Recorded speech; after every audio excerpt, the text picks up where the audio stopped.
Let's continue with more stories. On a Thursday afternoon, Mathilda Kwarteng awoke from a nap to a horrifying scene, a man threatening her mother's life with a knife. In her brave attempt to save her mother, the situation took a dire turn, resulting in the assailant stabbing her in the right eye, placing it in grave jeopardy. I've been narrating the touching story of 21-year-old Mathilda Kwarteng. There's more.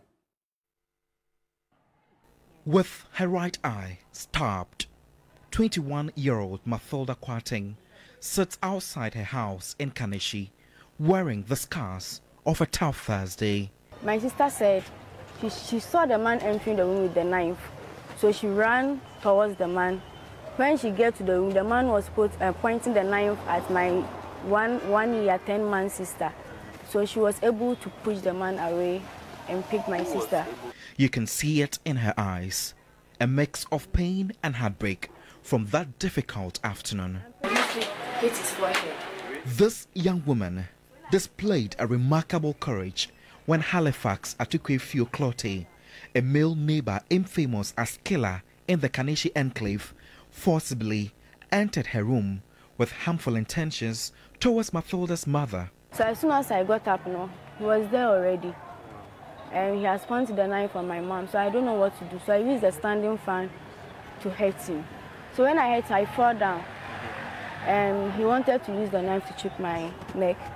So I was struggling with him with the knife, and I used my elbow to punch him. As soon as he fought, I wanted to get her. He used the knife to chip my eye.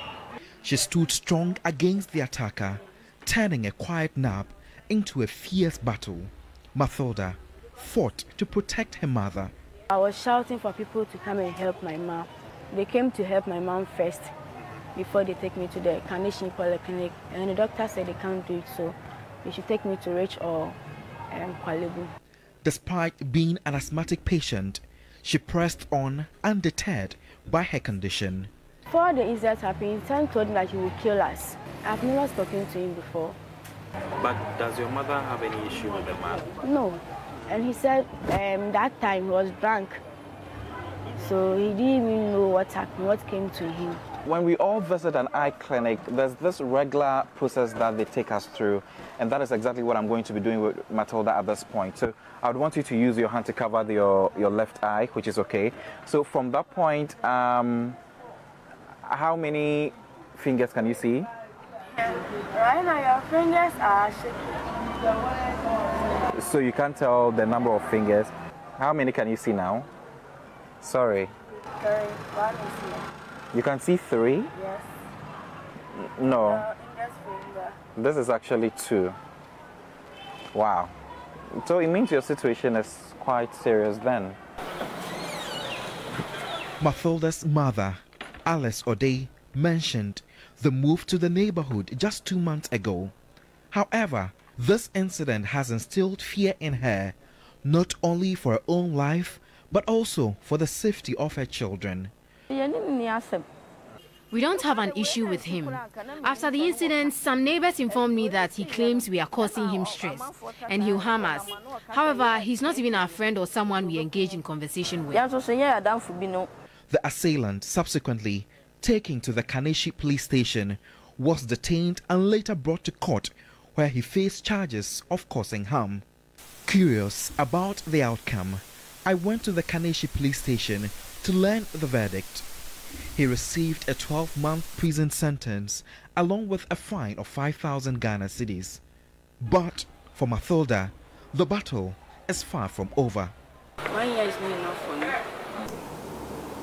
Irene Ansasari is a private legal practitioner.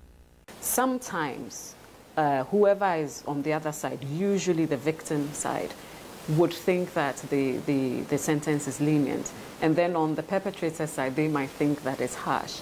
But it's always open to parties to appeal against the decision. I'd like more to pay attention to victim support. I think that is something that we can do better in our criminal justice system. We do not support our victims appropriately. The involvement of Kaneshie's assemblyman Ebenezer Edu in the case indicates that it has stirred fear among the residents. This will also serve as a deterrent for people around because they know that the law is not working. So if you go and do something, you face the law. So I think even though it's worrying, but to me, it's also a form of caution to also let people know that the law is really working. Across West Africa, there is a concerning rise in recorded incidents where individuals are resorting to stabbing, signaling a growing issue that demands attention. Every day, Mathilda confronts the uncertainty of whether she will regain sight in her right eye. Dependent on prescribed medications, she holds on to the hope of not just seeing again, but also resuming a normal life. Godwin Asediba, TV3, Accra.